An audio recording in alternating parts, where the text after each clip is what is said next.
At the airport, U.S. Marine Mike says goodbye to his girlfriend Jenny before flying to North Africa for a special mission. 3 months later, Mike and his spotter Tommy are still in the African desert, waiting on top of a cliff for their assassination target. Eventually they see two groups of people approaching from opposite directions. One group is coming on foot while the other is a convoy full of armed vehicles. The groups meet in the middle and Tommy plus his commanding officer in the radio urge Mike to take the shot, however he hesitates. It looks like a sweet reunion between families, not like a terrorist making business. Then Mike realizes this is a wedding and his target is the groom's father, who is now standing behind the couple. He tells his commanding officer about the situation and gets orders to kill the groom to reach their target at the same time. However, Mike refuses to cruelly kill a civilian and lies to his commanding officer, saying he's lost the target. At that moment a glare off the sniper's scope gives off their location to the guards at the ceremony, who immediately open fire. Mike shoots a few bullets back before running away with Tommy while the guards rush to evacuate their boss from the area.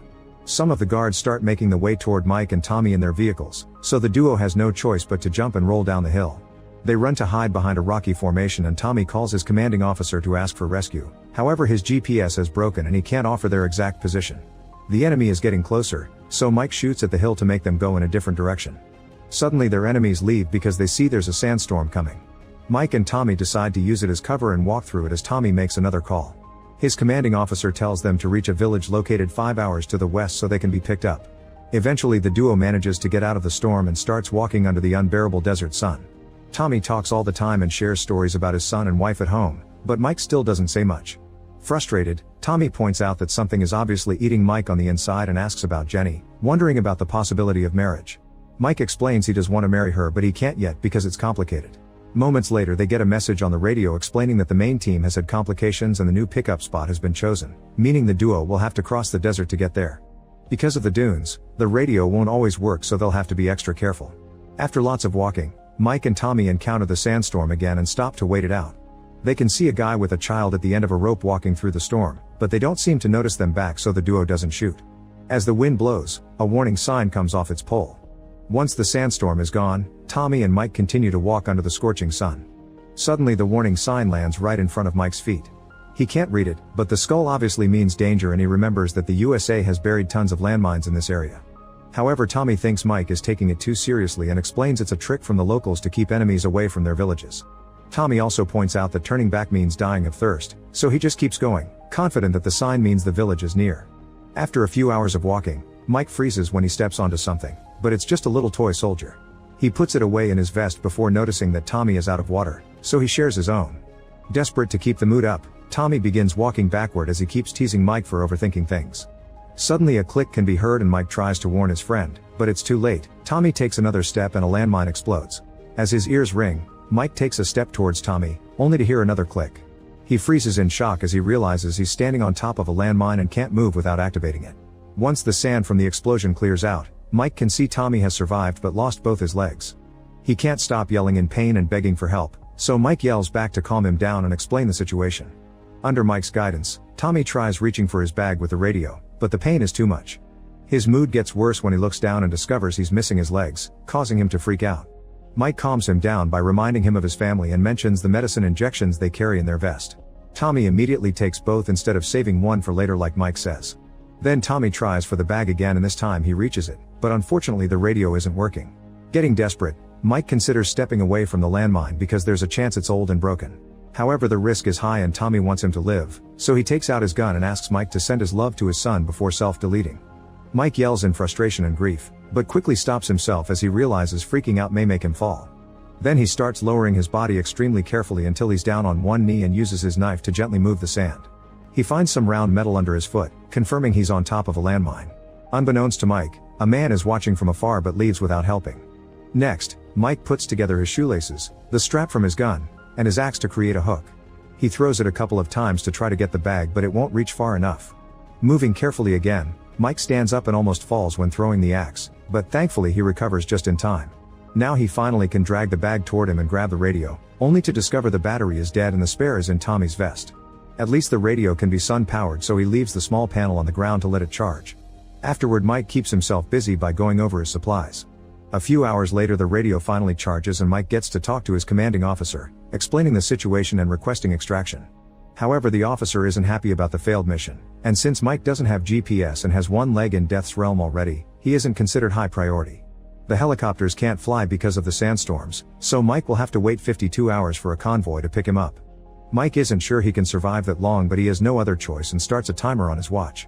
The commanding officer reminds him lots of mines are old and broken and that there's a trench technique to survive this problem. However, the communication cuts off before he can finish explaining.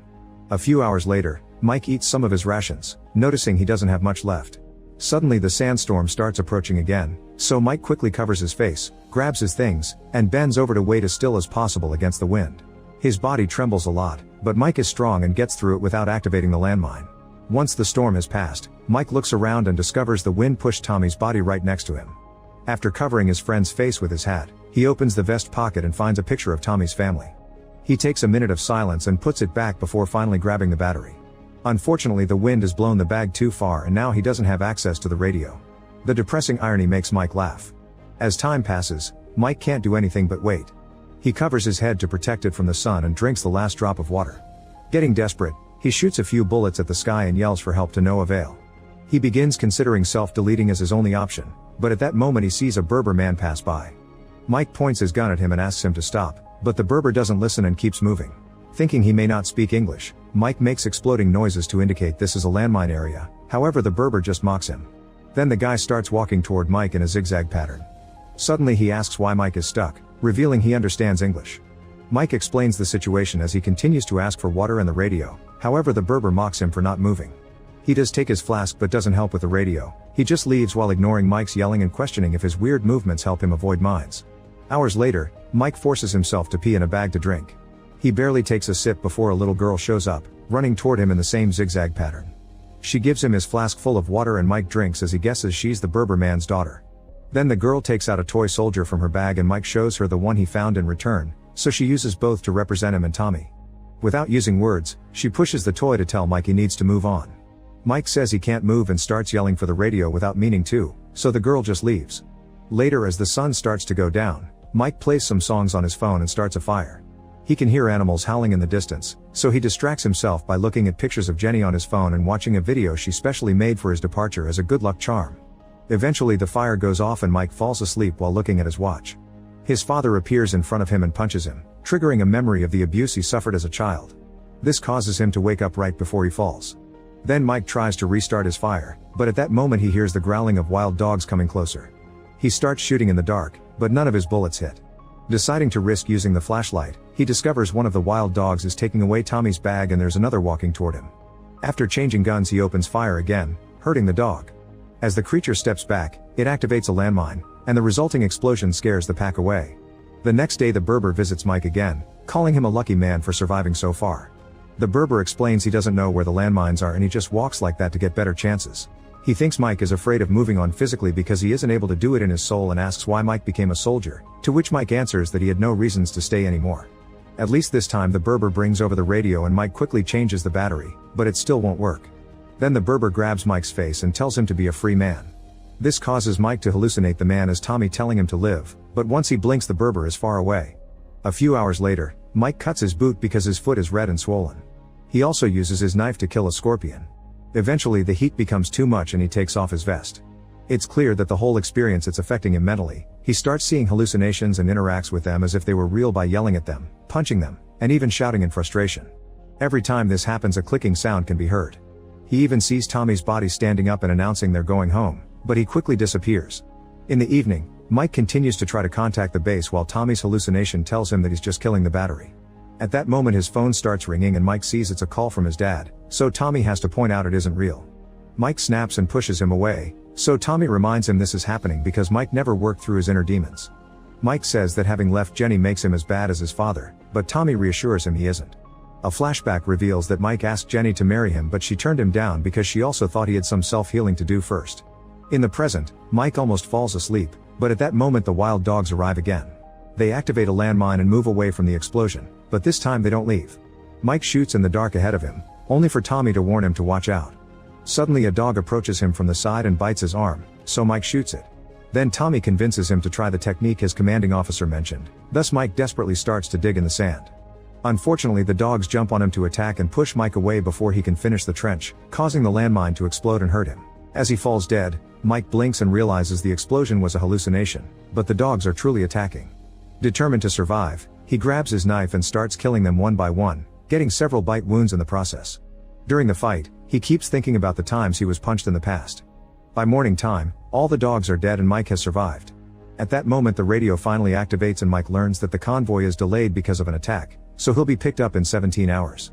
Knowing the chances of survival are low, the base connects Mike to Jenny, and he immediately begins apologizing for destroying everything he touches while seeing her in front of him. The communication ends before Jenny can reply and Mike finally passes out, but he's caught by the Berber just in time. While the man puts an ointment on Mike's wounds, he explains a landmine took his leg, showing his wooden one. He had been very scared in the hospital, but a nurse showed him enough sympathy to help him keep going and eventually she became his wife. Then the Berber makes Mike drink some medicine, warning him it'll help with the pain but will also make the hallucinations worse. Mike mentions the little girl, but the Berber reveals he was the one who brought him the flask. He only has 3 sons now because his daughter died when the landmine took his leg. They used to gather landmines together to sell them to guerrillas, and the girl was very good at retrieving the landmines by replacing them with old cans. The Berber thinks he isn't as lucky as Mike, but at least he's free because he learned to move on. Afterward the man leaves, and Mike sees his daughter walking by his side. Suddenly the medicine kicks in and Mike watches the walls of his childhood home come out of the ground. He opens the door and his child self appears watching his father being extremely violent to his mom. When his dad noticed him, he said he'd teach him to be a man and punched him too. The hit causes Mike to return to reality for a second only for the flashbacks to quickly start again. He sees his happy life together with Jenny, but a clicking sound interrupts with a memory of his mother in a hospital bed. Mike had escaped his house in fear and left his mother with his father, which resulted with her in the hospital. Another memory shows Tommy and Mike at a bar watching how 2 men are harassing a waitress, who turned out to be Jenny. Furious, Mike came to her defense and began beating the guys up with lots of pent-up aggression. The hallucinations mix again and his dad reappears to punch him. Mike's mind changes between the desert and the memory of his mom dying in the hospital, which makes him feel guilty to this day. It's the Tommy vision that finally makes him snap out of it to warn him the convoy is coming. A voice in the radio is also trying to contact him, but Mike's dry throat can barely speak. He tries waving a hand, but he's too far to be seen. Then Tommy reminds him of the smoke grenade and when Mike is about to grab it, he's suddenly shot by an enemy hiding in the dunes. Thinking about Jenny as encouragement not to give up, a bleeding Mike bends over and finally grabs the smoke grenade, but before he can activate it, the enemy shots again and causes him to drop it. Memories of arguments with Jenny and his departure fill his mind as Mike fires back, shooting as many enemies as he can before running out of bullets. His father appears again and Mike remembers his mother telling him to let her go. Confused and overwhelmed, Mike points his gun at his father, who encourages him to do it. However, he thinks of Jenny and how he asked her out after the fight at the bar, so he decides to be good for her and not shoot. His father hugs him at the same time he remembers a hug from Jenny, helping him to finally move on. The convoy won't stay much longer and the grenade isn't close enough.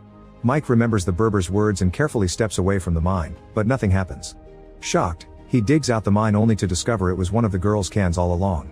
Inside the can, he finds a toy soldier. Mike laughs in relief and finally gets the grenade, activating it just in time for the convoy to find him and rescue him. Sometime later, a healed Mike returns to the USA and reunites with Jenny, ready to start a better life for her. Make sure to subscribe and turn on notifications so you can watch more videos like this. Thanks for watching.